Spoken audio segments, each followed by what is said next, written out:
The average mind can spend about half the day wandering away from what is in front of it. That sounds almost harmless until you realize how often the wandering turns into the same thought, again and again, with no place to go. You know the ritual. The phone stays face down for a while, then face up, then unlocked. The tab count grows. The sentence you were supposed to answer sits there untouched, while your brain keeps trying to solve a problem by walking in circles around it. You reached for your phone while I was talking, didn't you? That is the strange part. It does not feel like a choice. It feels like maintenance. Like if you can just think one more lap, the whole thing will finally click into place. But thinking is not always a tool. Sometimes it is just noise with better branding. And the worst part is how ordinary it looks from the outside.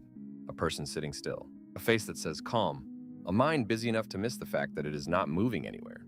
I did this last week with a paragraph I'd already rewritten 3 times. I renamed the file, opened it again, and somehow convinced myself that was progress. That is the whole trick, really. The mind can make rearranging look like effort. What keeps that loop alive is not depth. It is delay. When you go over the same negative thought repeatedly, the thought starts taking up the space where actual problem solving should be. Watkins and Nolan Huxema found that this kind of repetition makes problem solving harder, keeps bad moods going longer, and increases anxiety, which is a rude little fact because it means the mind is not just visiting the problem, it is furnishing the room. And once it does that, the problem does not need to be big to start running your day. A missed message becomes a ruined afternoon. An awkward sentence becomes a replay that follows you into dinner. A small mistake gets promoted into a case file. That is why overthinking feels so convincing. It offers the sensation of seriousness without the work of a decision. It sounds like responsibility. It is usually closer to spinning the wheels in wet sand. You can spend an entire evening trying to think your way into certainty and wake up with less certainty than when you started. The cost is not abstract. You forget to answer the email and then have to send the awkward follow-up. You lose the thread of a conversation because half your attention is already arguing with itself. You stay up too late, not because anything is happening, but because your brain keeps saying one more thought, as if the next thought will finally be the useful one. And there is a reason it keeps choosing the worst material. The mind goes back to what feels unfinished, not what is actually useful. That is why a harmless silence can turn into a 10-minute autopsy. Why one strange look from someone can feel bigger than a full day of ordinary kindness. The loop is not trying to be helpful, it is trying to be certain. Those are not the same thing, and the gap between them costs more than people admit. A missed bus is annoying.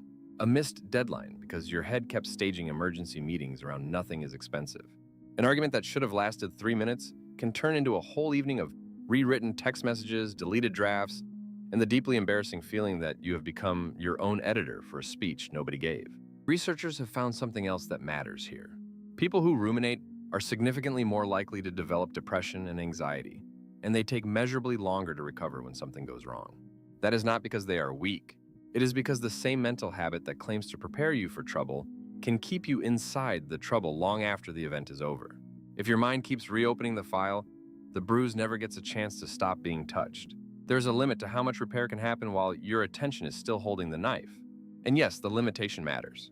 This does not mean every difficult thought becomes a future illness. It means the habit is not as harmless as it pretends to be. So the obvious question is why anyone does it? Why would a person keep returning to thoughts that hurt them? Because the brain hates unscheduled time, not empty time. Unscheduled time. The difference matters. A free hour with no shape in it can feel like a door left open. The mind rushes in to fill the gap with whatever is loudest, and loudest is often worst. That is why a Tuesday afternoon can go sideways in a room that looks perfectly normal. Nothing dramatic happened. You just had enough slack for the same old thought to start pacing. And once that happens, the body starts acting like there is a problem, even when there is not one in front of you. Shoulders tighten. The jaw does that tiny stubborn clamp. You keep checking the same sentence because the brain has decided uncertainty is an emergency. It is a ridiculous arrangement, honestly. A nervous system behaving like a customer service desk for catastrophes that have not even arrived. McLaughlin and Nolan Hoeksma, in a Harvard study published in the Journal of Abnormal Psychology in 2013, found that rumination independently predicts the development of both anxiety and depression across all age groups. It does not matter what triggered it. That is the part people do not like. We all want a good reason. We want to believe the thought is justified because the situation was difficult, the day was bad, the message was unclear. Sometimes all of that is true. But this finding says the trigger is not the whole story. The habit itself matters, which means the question is not only what happened, it is what your mind keeps doing after it happened. That should be unsettling because it takes away one of our favorite excuses. We love to say, of course I'm stuck on this. Look at the week I had. But the brain does not care that the first spark was reasonable if the fire keeps growing on its own. A small worry can become a whole weather system. A passing embarrassment can start behaving like identity. And then you are not responding to the event anymore. You are responding to the echo of the event. That is how one uncomfortable moment turns into 3 bad days. The cost shows up in places people do not connect on purpose. A simple decision takes forever because every option seems to come with a hidden disaster. You stop trusting your own first answer. You ask for reassurance, get it, and then immediately distrust that too. You reread a message 6 times and still do not send it because your brain insists there is a version of the sentence that could prevent all future regret. There is not. There is only the version that gets you back to your life faster. And that is where the shift begins, quietly. Not by trying to stop thinking. That usually just gives the thinking a new argument. The move is to give the mind a job that has a boundary. If a thought is about something you can act on today, give it one concrete next step and write that step down somewhere visible. One email, one call, one form. Not a plan for becoming a different person by Friday. A move. The reason this works is almost embarrassingly simple. The brain calms down a little when it can see that a thought has produced action instead of more thought. You are not telling it to be peaceful. You are showing it where to go. If the thought is not about something you can act on today, then stop feeding it with open-ended attention. Put a time limit on it. 10 minutes, 15. Set it aside on purpose and come back later only if there is something real to do. That is not denial. It is containment. A mind with no edges will call every worry urgent. A mind with edges has to admit that not every feeling deserves a meeting.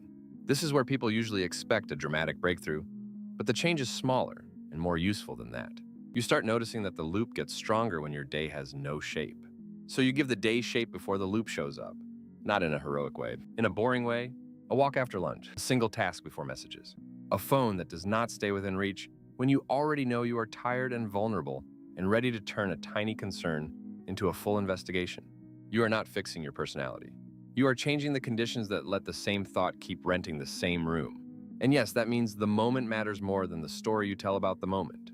Because the mind rarely starts with a grand crisis. It starts with a pause, a gap, a little unscheduled time and terrible taste and how to fill it. Then it reaches for the nearest worry and calls it wisdom. That is why the loop can be so hard to catch. It does not arrive like a storm. It arrives like background noise. There is something almost funny about how ordinary the setup is. A half-finished message, a coffee gone cold, the third tab you opened before reading the first one.